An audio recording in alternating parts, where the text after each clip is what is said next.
Greetings from the internet, and welcome to the Comic Watcher Show, episode number 86. I'm your host, Matt. With me, as ever, are Nick and Mike. Gentlemen, how are you this week?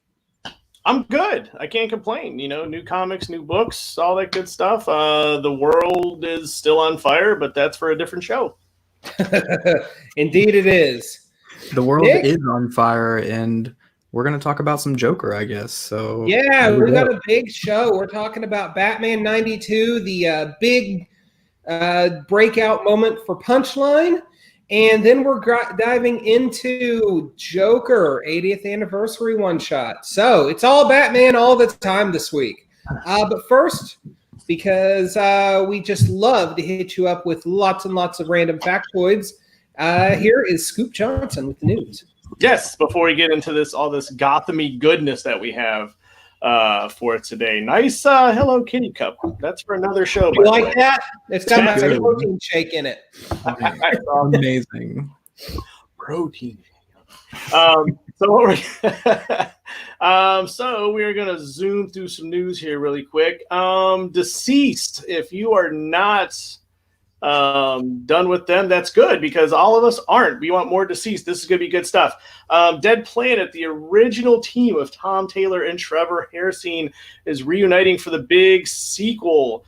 It's going to take place years later. You got Damian Wayne, John Kent, Cassie Sandsmark, this new Earth 2 Justice League they got going on, and pretty much what is kind of waiting for them, or who could be waiting for them as they reunite. So this looks really good. I mean, it's Deceased, and not to kind of gallivant, but this is, I mean, DC really struck gold with Deceased. I mean, they have been really putting out quality Deceased stories. So this is really good. Looking forward to that. Another cool thing coming from DC's Black Label imprint, also putting out some really good stuff, is Hellblazer Rise and Fall.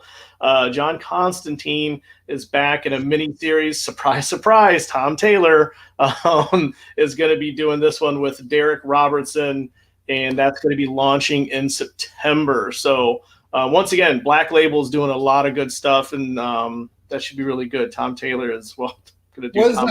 So it's definitely a mini-series. Is this going to be oversized like Wonder Woman Dead Earth? I believe so, because most of the Black Label stuff has been kind of oversized. Yeah, I mean, for the most part, it has been. So I just hadn't seen anything that specifically stated that. No, I think that, because I think, what is it, Last God, like you said, Dead Earth, all that stuff has always been kind of oversized. So yeah, cool. No different. And moving on with pretty much more DC and more Batman stuff. I swear we didn't plan this out for you guys. Batman the Joker Warzone. Now, this is not to be confused with the upcoming arc in the Batman story. Don't spit that out, by the way. If you read Bathroom 92, which is what we're going to talk about here earlier. Now, the Joker Warzone is going to be a one-shot. So kind of playing off the Joker War that's going to be happening here pretty soon. Gotham City is a battleground.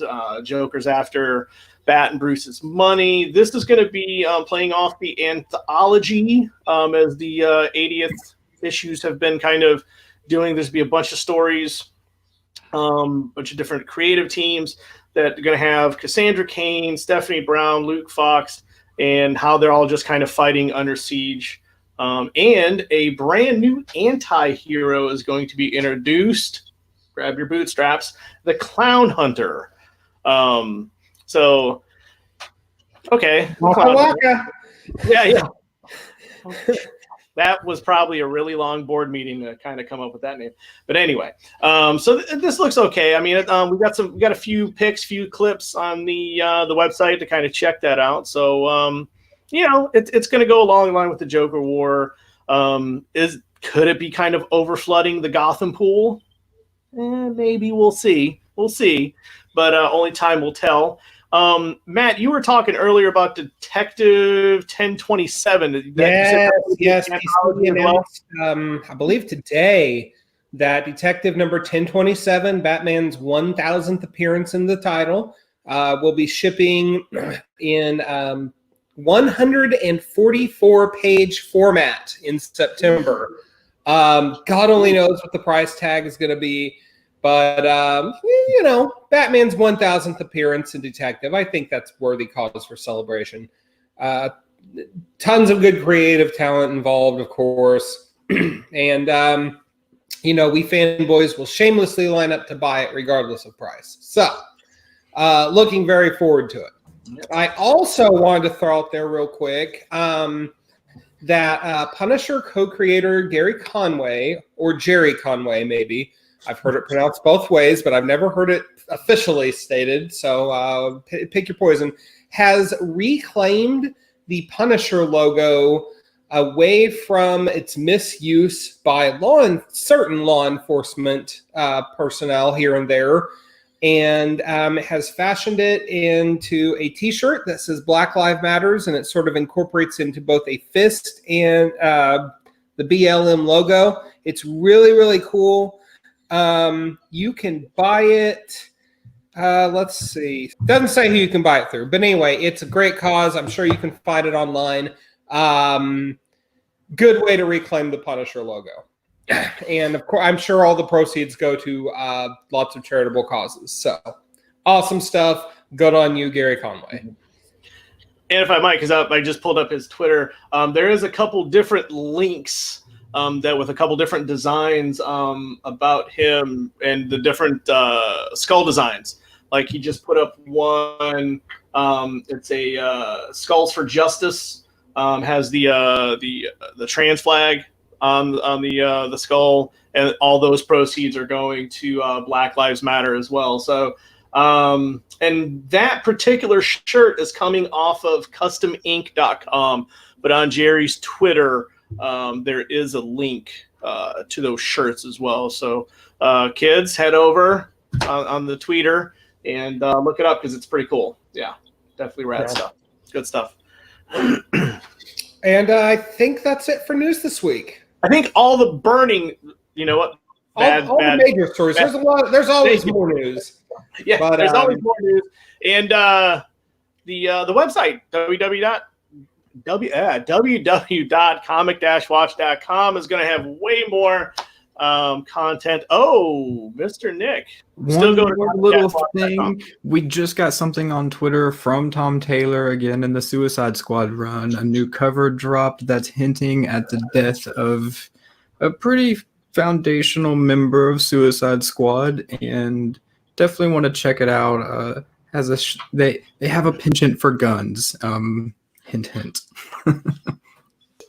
Why does Tom always kill people? It's the injustice of it all. Yeah. See everyone next week at the Comic Watcher show. This week, dad jokes. Yeah. Well, thank you for the news of the week, Mr. Scoop Johnson. So we're going to move first and foremost into Batman number 92, and it is by James Tynion IV and drawn by Guillaume March. This is part number 6, I think, of the current story arc. 7. Yeah. And anyway, it's the next chapter in the current arc. The book is back, bigger than life. But the big thing here is this is the big coming out party for much ballyhooed new Joker girlfriend, Punchilne. It's kind of weird that it's the middle of the arc and we're talking about this issue. We normally don't do that without at least doing an arc review up to this point. But, Punchline's got a lot of hype around her, a lot of talk, a lot of flash, a lot of dazzle. And we thought we'd throw our 2 cents in the mix. So, Nick, what did you think of Batman 92? I like that you use the word flash because I've gotten that a lot from this series so far. It's not quite as exciting as I thought it would be. Up to this part, this is part 7 now, and I'm more interested in the Punchline reveal than I am, with what's going on with designer and all of this stuff. But I mean, we're here for Punchline, and I think that's kind of something that is going to draw a lot of people to this book. I don't know if people are quite aware of just how popular she already is. It was just before the show, I was on eBay looking up the first appearance, and it's Hell Arisen #3, and these books are already pushing like between $50 and $100. It's crazy. There's word that she might come up in the 3 Joker series with Jeff Johns and Jason Fabok, I think. So I think there is, something to warrant us talking about her, and it's a good week for it because this isn't the only issue that she shows up in. And I think that was smart from DC, because when you get into Batman 92, there's not a lot to really sink your teeth into with Punchline. And that was really like the worst part of it for me. It's really flashy with the Riddler taking over Gotham, and the riddles that he actually has for Batman were hilarious. Once he starts moving through them and Batman starts to guess ahead of him, and he just gets really angry and curses on screen in front of a bunch of kids. Like, oh, so funny. But I felt like a lot of this stuff going on kind of concealed the attention that Punchline would or should have gotten in the issue, because this was her big reveal. And if I'm not mistaken, I don't know if the first appearance fiasco was intentional. I've heard rumors that the distribution errors or things that went wrong during the pandemic caused Hell Arisen 3 to go before Batman 92. So there was some confusion on Twitter about what her first appearance was. And I thought, with the amount of attention that Batman 92 is getting with her appearance in it, I was a little sad to see that she didn't really shine as much as she could have. Got a dark edge to her. Tinian IV described her as the devil who sits on the Joker's shoulder if Harley is the angel. I thought that was a cool analogy, and it worked for what you see in the book, because she talks about like doing something to Harley's skin, and like, you don't even want to know, and pulls the like, you can't take this thing. And then they're already playing on the vibes that Harley's like, been there, done that, call me in a few years after you've had like a dozen come to God moments or something like that.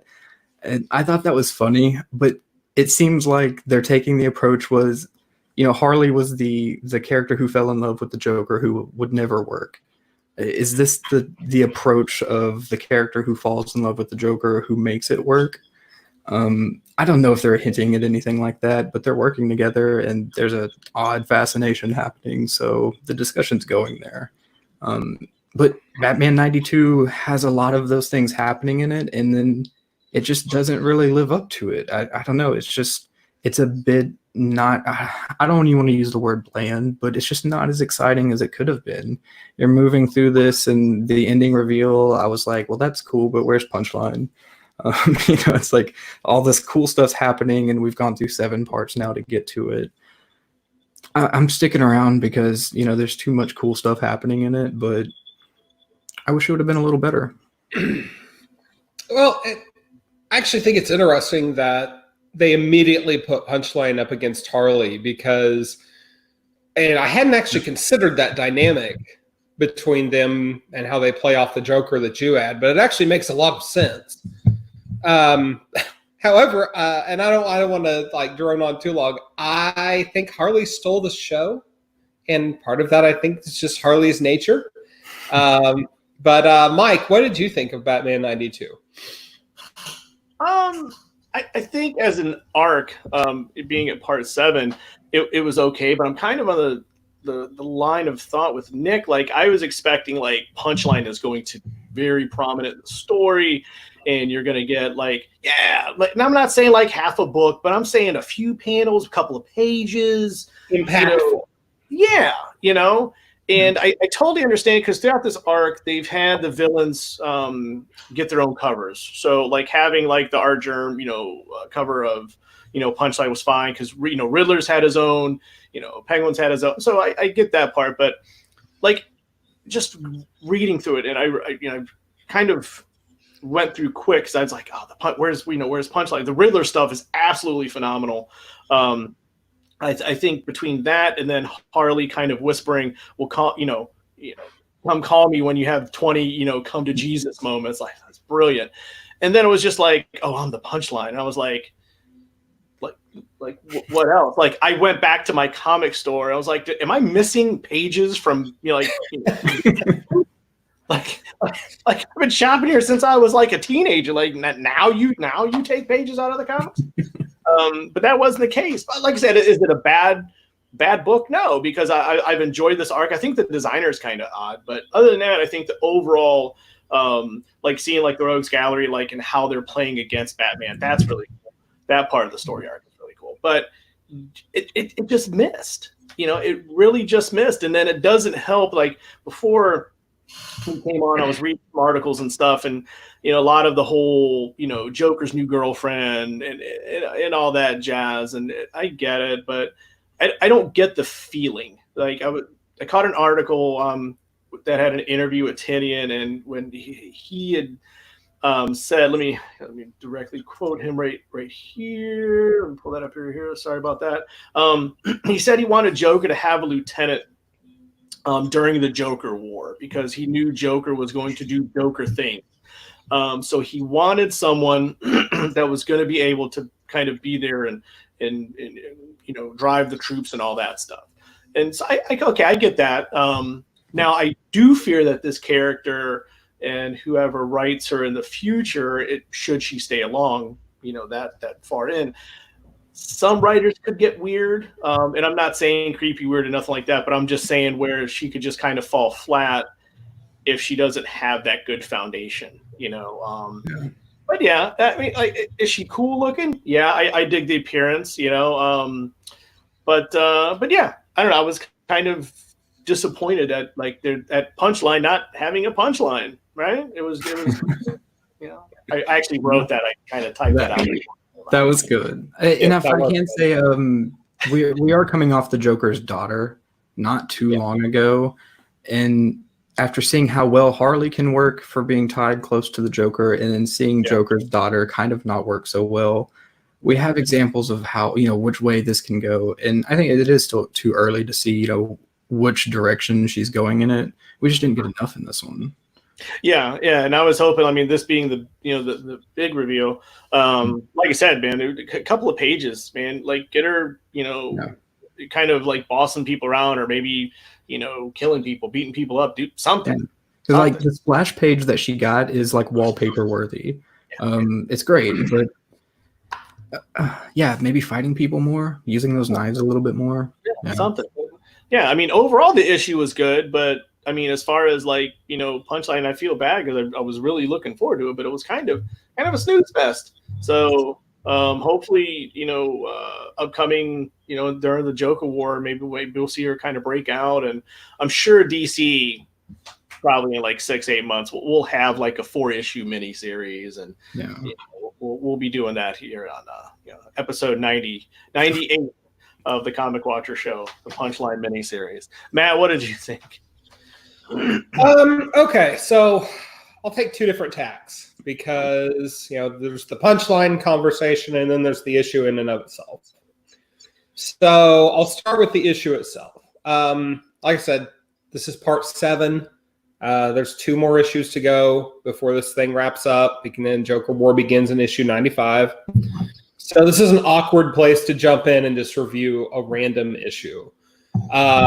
This story so far has, like you were saying, Nick, has kind of fallen flat for me, and I can't quite figure out why it is. I feel like it's Tinian trying to write like somebody else, because this doesn't read, and maybe even like Scott Snyder, I don't know if that's quite right, but it feels like he's trying to write a story that's outside of his comfort zone a little bit. Like maybe it's too big and too intricate and has too many moving parts. And that's not a knock on him or his talent or anything of that nature. In fact, he's one of my favorite writers working today, which is why I'm so perplexed as to how this arc just has for the most part just fallen flat for me. I mean, that said, you get to this issue and we've got the skeletonized Riddler who hasn't slept in like 3 weeks or something, I think he said a few issues back. And I don't understand what the point of that redesign is, because making him gaunt and kind of frightening looking or creepy, if for lack of a better word, doesn't really fit the Riddler that well, in my opinion. But I have to say, like, him doing the crossword thing and then getting continually angrier with Batman as Batman figures out his game and gets ahead of him and guesses his clues like 1 and 2 in advance. Like, that's funny. That's good Riddler. And I want more. I would like more of that. I mean, to be perfectly honest, that was great. I know what it is. I know what this is. This reads like it wants to be Hush.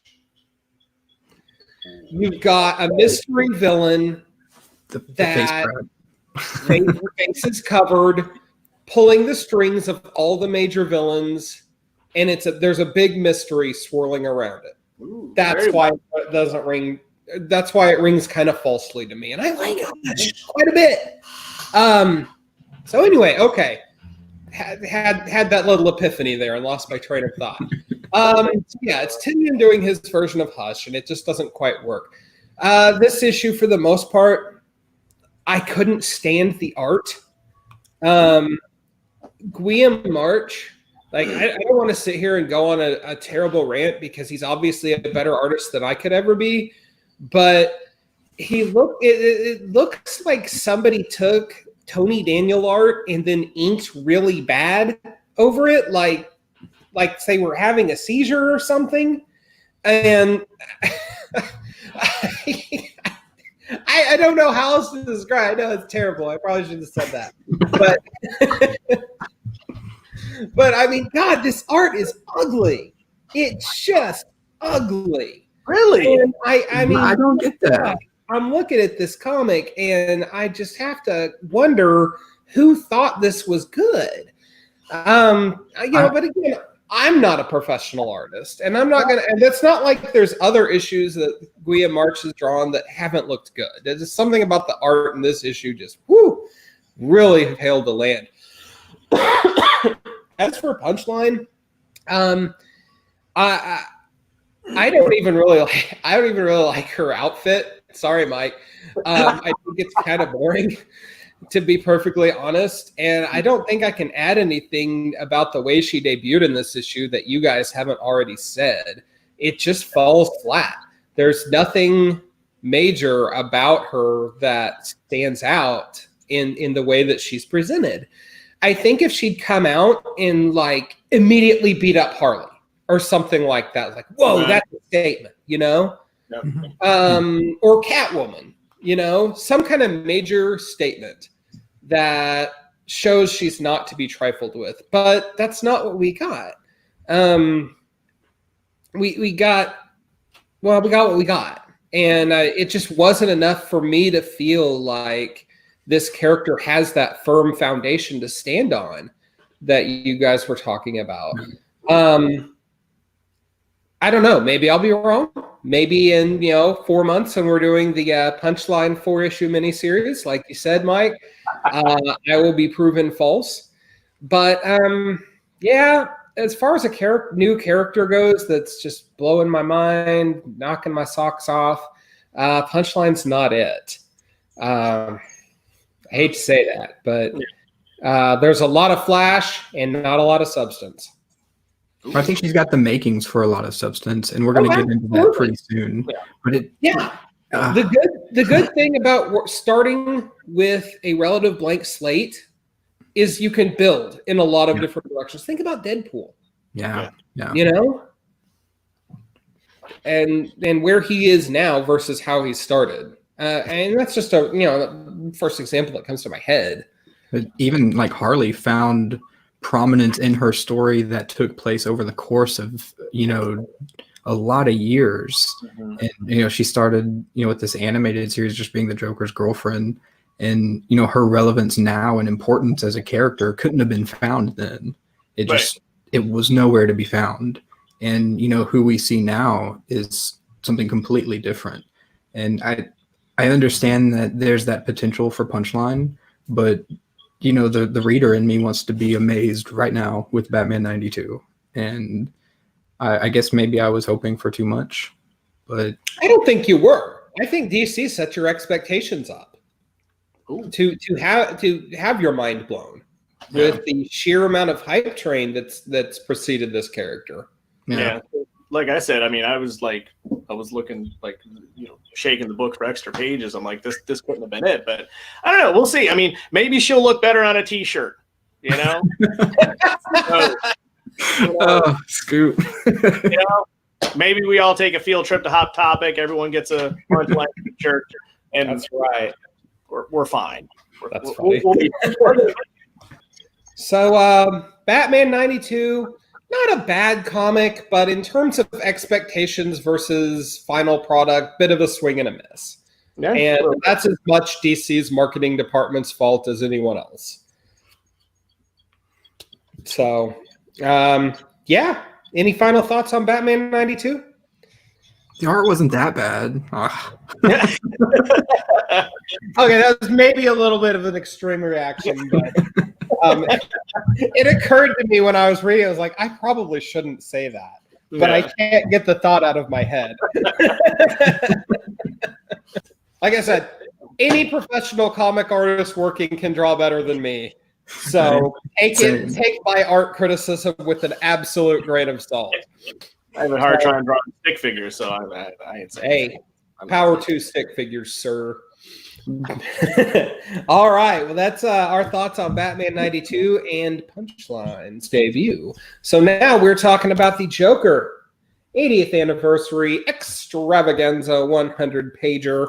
I don't know about you guys, but I absolutely love my Bill Sienkiewicz variant cover. Which ones did you guys get? I got the A cover. Yeah, I'm a okay. Yeah. Okay. Hey, it's a good cover. I mean, this was an instance where there really wasn't a bad cover in the bunch, or even just a mediocre cover. I could have gotten any one of them, and I would have been pretty thrilled. But man, this Sienkiewicz cover is just evil and gnarly. So, the Joker, the man who laughs, is turning 80 this year. DC pulling out some stops for this 100-page, $10 comic celebration of the Clown Prince of Crime. It is, as has been the case with the other anniversary issues they put out in the last year or so, Wonder Woman 750, Robin 80th, Action and Detective 1000s, et cetera, et cetera. It's a jam comic extravaganza with a whole bunch of different creative teams. And I don't really think it's conducive to either our time or the audience's patience with us to go through stories one by one. So let's just kind of dig into this thing as a whole and try to hit some highlights. Mike, what did you think? I think overall, with all the stories combined, it was an okay book. I really do enjoy these 80 tributes. But I think this one may have that is an awesome freeze, by the way. Anyway, no, I think this one, its predecessors were way better. I thought Wonder Woman 750 was really good. The Robin was fantastic. So I feel bad with putting this one up against those, but I just feel like at least all those stories gelled. I think we're missing some gelling with these stories, if that's a word, gelling. It is now. Oh, thank you. It is now. Yeah, I'm going to use it in my next review. But yeah, I love what DC is doing with these books. I think as long as they keep them for the reserve for the right characters, they can keep at it. It's nice to see the teams that you normally see. Kind of like, with Azzarello and Bermeo, they got back together and did my favorite story in the book. It's Two Fell in the Hornet's Nest. And then you have teams that maybe you don't see all the time. The what comes at the end of a joke was really good because that kind of leads into Tinian. We got the backstory of Punchline, but overall, I thought this was good. Yeah, not like I said, not great, but I think it's still worth the money because you just get some really cool nostalgia pages of the Joker, and Joker is just that classic villain. He's probably my favorite villain. So overall, definitely worth the bucks that you guys are going to spend on it. So don't shy away from it, because DC did well on it for sure. Mike, was there a story in there that didn't land for you? Let me. So I want to say. Let me see. The Dove's Core, introducing the Dove Core was kind of weird. And let me see. I had a feeling that one might be the one you chose. Yeah, the Dove Core. I read that like 3 times. I'm like, am I missing something? But let me see. With the kid's birthday party, which one is that? Was it No Heroes? Yeah, that was the Tom Taylor story with birthday bugs. Yeah. Yeah, which I thought was kind of odd. I was just like, eh. But yeah, the Dove Core and then No Heroes was kind of okay. Maybe we trade those in for like more nostalgic picks of the Joker and more good covers of the Joker. But overall, like I said, I don't write comics. I don't draw comics. So once again, a huge pound of salt, throw it over your shoulder. Yeah. But overall, I thought it was good. Cool. Nick. Okay, so contrary to what Matt said about going individually, that's kind of what I need to do here for my little speech. Just don't take an hour and 40 minutes to do it like we did on Detective 1000. I will try not to. Because these anniversary books, DC's been doing a lot of them, and I've always been interested in the approach they take with them. Like Catwoman was cool. It had a lot of different angles of the character.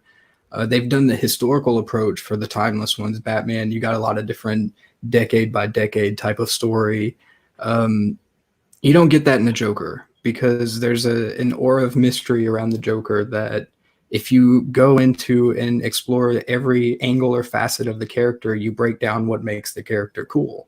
And I think they did a really cool approach by treating the Joker as a force of nature. And the only way to examine a force of nature is in the devastation or the victims it leaves in its wake. And I think that's what this book does. So from that perspective, I went back through it and started to make notes on every issue and who the victim is. So it creates a pretty interesting picture. So bear with me for a second. The Scar story is the victim of a civilian or maybe multiple civilians who were trying to stop the Joker. It is an immediate, I think, calling card to what this story or what this book is trying to do. You don't really see the Joker that much. You see the impacts or what's left after the Joker leaves. Next story, you see someone who falls in love with the Joker and the impact that has. Joker's hiding in a closet through most of Punchline's origins, and it's kind of creepy, but you're seeing the influence of just what that presence does. The next one is a superhero who tries to stop the Joker. This has really not much to do with Joker again. It's someone who tried to stop him. It's the death of Batman. The next one, in introducing the Dove Corpse, it feels so out of place, right? But it's the story of what happens to a group of people who try to work with the Joker. It's the victims are not just an individual fighting the Joker. It's not a cop who's, wrong place, wrong time.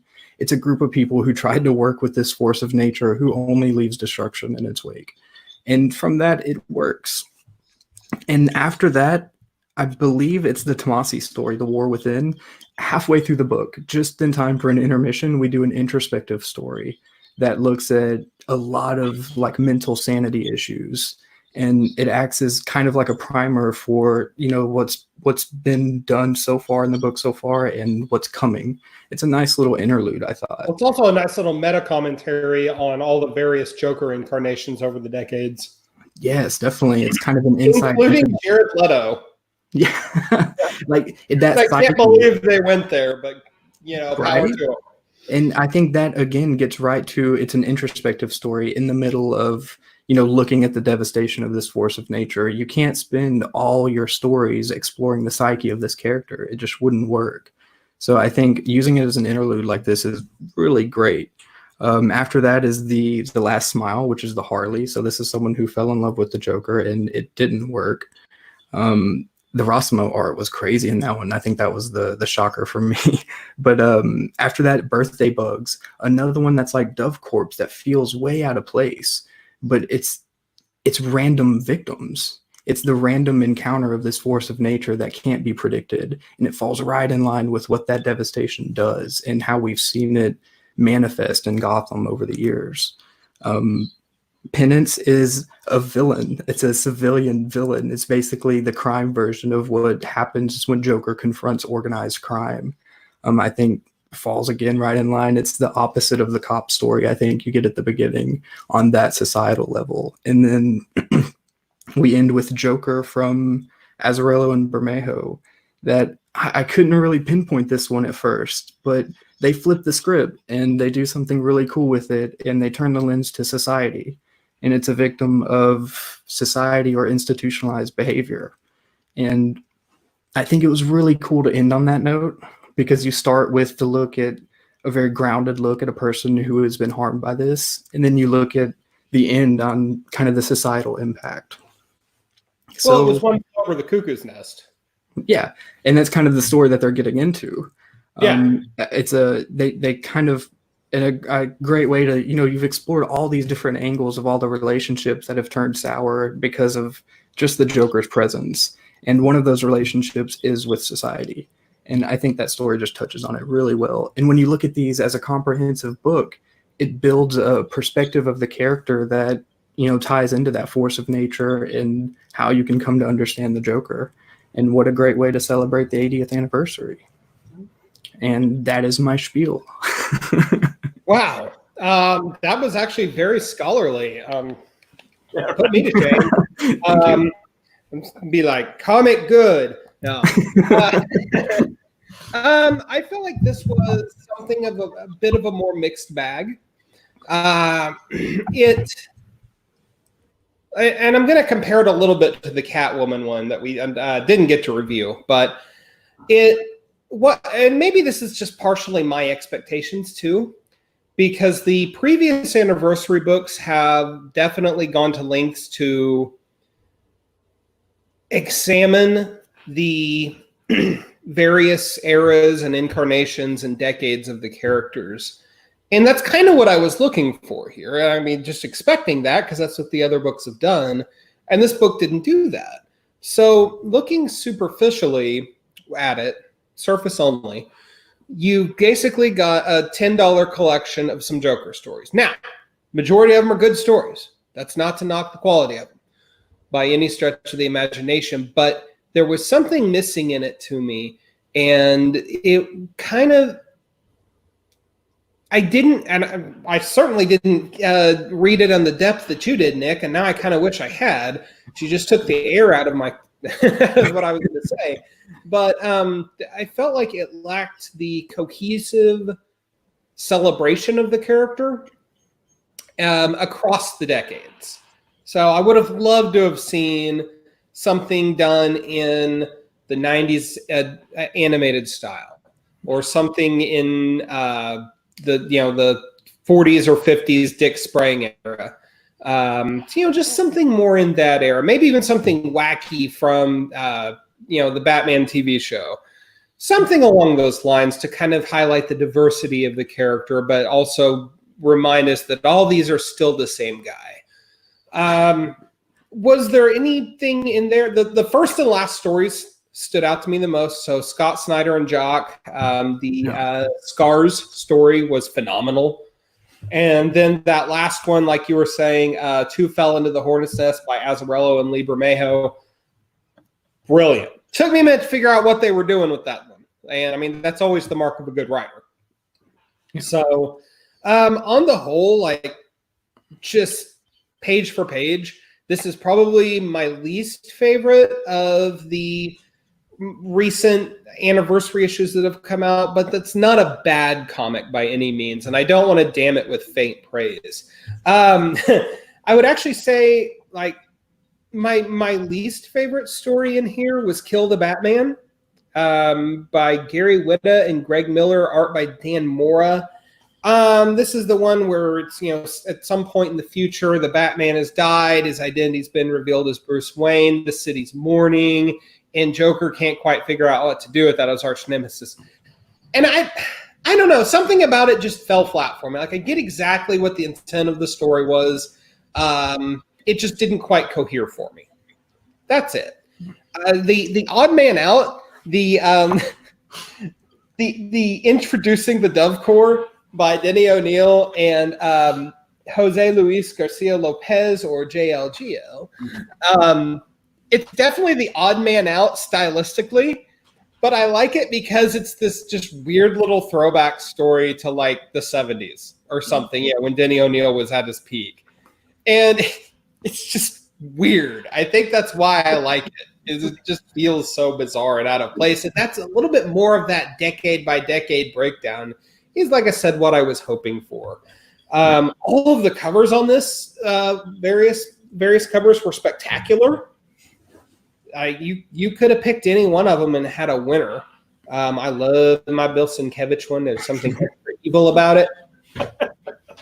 Well, really, I mean, like seriously, that's badass. It's nightmare fuel. Like it's terrifying. Absolutely. Put it away. But yeah, not my favorite, but still a good, solid comic. Yeah. So, guys, any final thoughts?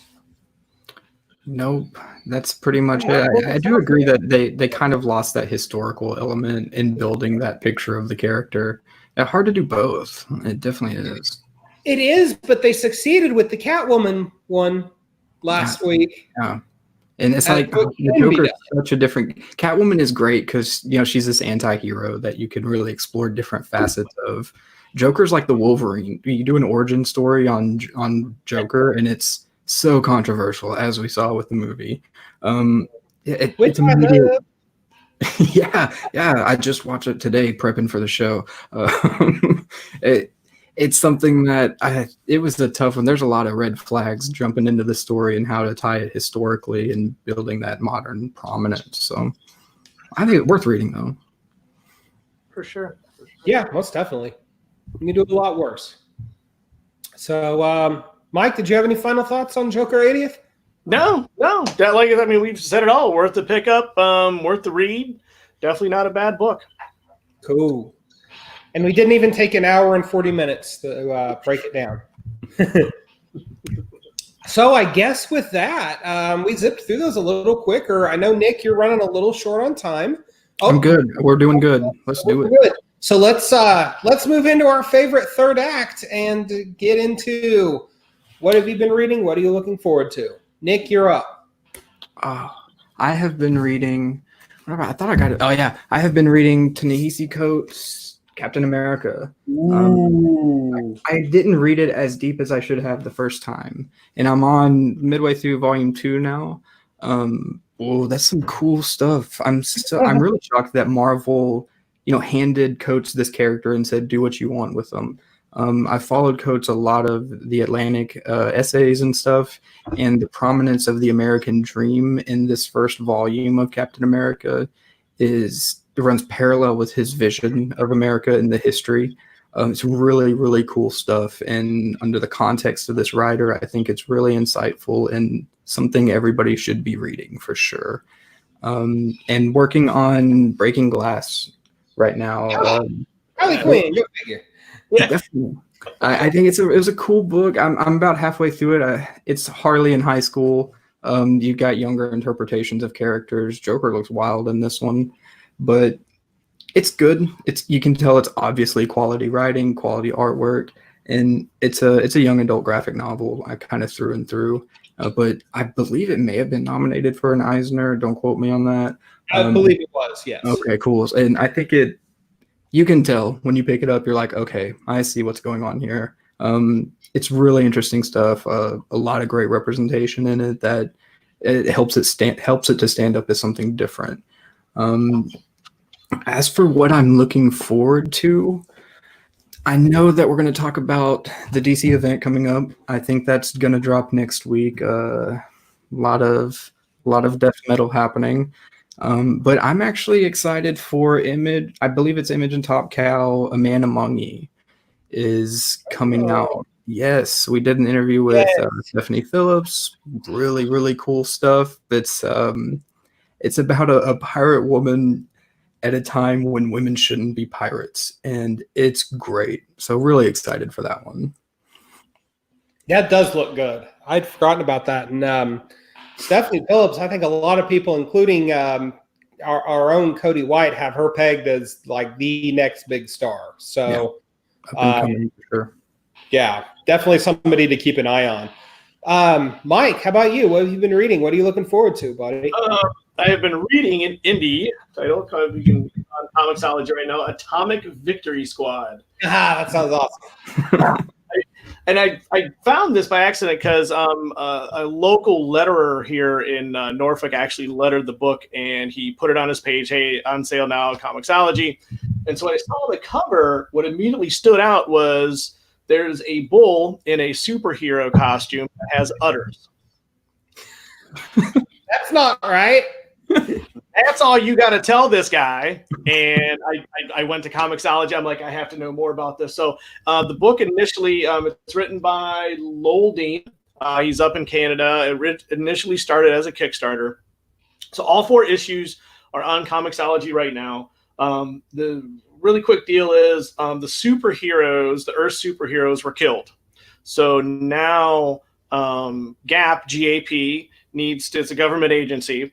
They need to get superheroes together to fight all the baddies, right? Well, there's no one left. So they're literally, this is like chum off the bucket. And so you have like, say, Invincible, who is from Cowtopia, right? And the roles are reversed, where humans are enslaved and milked, but cows roam the planet. They run the planet, right? What? No way. I mean, I think I posted this in chat. I'm in the Metal Shark Pro territory here. I have. It's not as bad as I say it is when they're getting them. but I haven't laughed this hard reading comics in years. So I got the review in. You guys should have it here in the next couple of days for one, because I've been talking with Lowell through Twitter and stuff, and so. But it's really good. I mean, they like this. The one other character is called Zuzana. She is able to transform into 6 different animals, but since she couldn't control it, now she's on medication to help her control her. It is just, yeah. They got a guy, Mr. Triangle. He doesn't have superpowers. He's just literally this dude that's jumping around like Aleister Crowley with no superheroes. He's just looking for triangles, and he has no power. Like I'm serious. Like this book I laugh I've probably read all 4 issues probably at least 3 or 4 times and laughed just as hard reading it, because it's silly humor, but there's good story in it. So it's not just all slapstick and stuff like that. And Lowell Dean kind of pokes at superhero stories a little bit when you kind of pick up the little niches and stuff like that, and you're like, oh, I see what he's doing. Oh, that's pretty clever. And the art's really good too. I mean, the art's pretty spot on. And the first issue kind of gives you a rundown of all the heroes, and then 2 through 4 kind of start the big story, the big arc and stuff like that. But yeah, it's really super funny stuff. Really super funny stuff. Say the name of it one more time. I want to get it out. Atomic Victory Squad. This is the cover for issue 1. So yeah, totally funny stuff. And as far as what the kid is looking forward to, Family Tree 6 is coming out. So that is super excited. Yes. Wonder Woman Dead Earth 3, if DC is on schedule, should also come out. And obviously Dark Knight's Metal, as with the other million people that are waiting for that to come out. So yeah, that's about it. Okie dokie. Well, man, I have had a busy week with reading. I read Green Arrow Year 1 by Andy Diggle and Jock. Absolutely phenomenal. Love it. They just put little chum in the water here for you. So DC just released like a $40 hardcover version. So now all of the sales outlets out there have drastically reduced the soft cover, and you can get it for like $12. So do yourself a favor. Yeah. I read Last Night on Earth by Snyder and Capullo. Totally awesome. It was a little janky at first. I remember when we my opinion of it was I misspoke. I remember back when we reviewed the first issue on the show, I was kind of lukewarm to it. And then once you get those other 2 issues and get the full story of what's going on, it's just crazy, over the top, absolutely bonkers fun. Yeah. And, Capullo's obviously having the time of his life drawing some of this crazy ass shit that Scott Snyder dreamed up in some kind of psychedelic something. Okay. Totally awesome.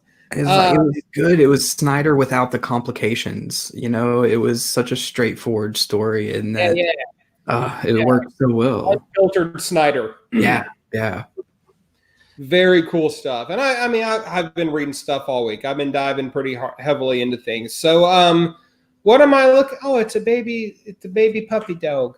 Sorry. Windows open.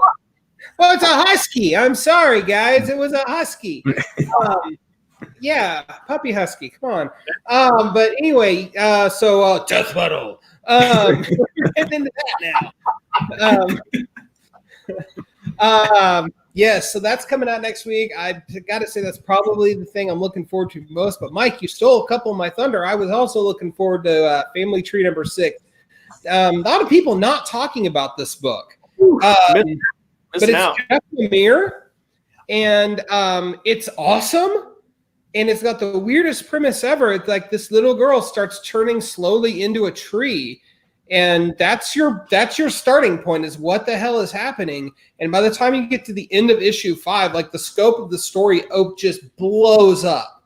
I mean, globally, as to what the heck is going on. So fantastic book.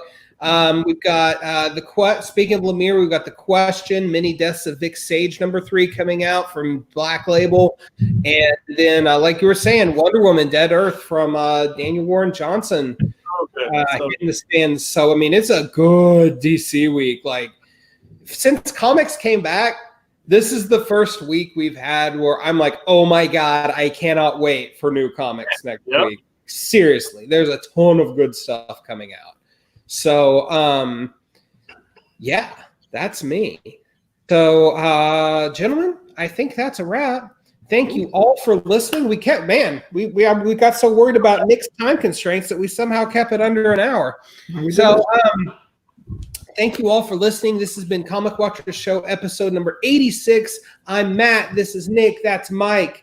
And we will see you next week for an absolutely awesome death metal themed episode. Can't wait. We'll see you then.